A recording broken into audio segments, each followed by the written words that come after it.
అన్న మహేష్ని మీరు చిన్నప్పుడే ఒక సూపర్ స్టార్ చేసేసారు. అవును. అది మీరు ప్లాన్డ్గా చేశారా లేదా అలా జరిగిందా? అలా జరిగింది. మొట్టమొదటి ఒకసారి షూటింగ్ చూడటానికి వచ్చాడు స్టూడియోకి. షూటింగ్ అక్కడ జరుగుతుంటే దూరంగా మెట్ల మీద ఇలా నుంచుని కూర్చున్నాడు. చూస్తున్నాడు. ఆ కోటి రామకృష్ణ డైరెక్టర్ ఆ పిక్చర్కి. ఆ అబ్బాయి ఎవరు అని అడిగాడు. ఆ అబ్బాయి ఎవరిని అడిగితే ఎవరు చెప్పారు కృష్ణ గారు అబ్బాయి అని. అంటే ఇంకేమో వచ్చి బాబు నువ్వు యాక్ట్ చేస్తావా చేయవా అన్నాడు. నేను చేయను అని పరిగెత్తాడు.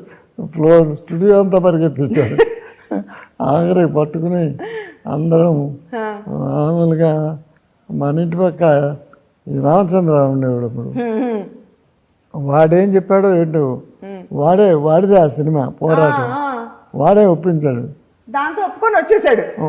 వచ్చేసి నెక్స్ట్ మంత్లో షూటింగ్ వచ్చింది. వాడికి యాక్ట్ చేశాడు. ఆ పిక్చర్ 3 చూడటానికి డూండి గారు వచ్చాడు. డూండి గారు వచ్చి పిక్చర్ చూసి ఆ చిన్న కుర్రోడిగా యాక్ట్ చేసాడు. ఎవడు మా అబ్బాయి నాన్న పెద్ద స్టార్ అవుతాడు పెరిగినాక. చాలా బాగా యాక్ట్ చేశాడు. అంత చిన్న ఏజ్లోనే ఎంతో ఈజీ ఉంది వాడికి, ఎంత బాగా యాక్ట్ చేశాడు అని అప్పుడే స్టార్ అవుతాడని చెప్పాడు ఆయన. అప్పటికే అసలు he became mini junior superstar ఇంకప్పుడే.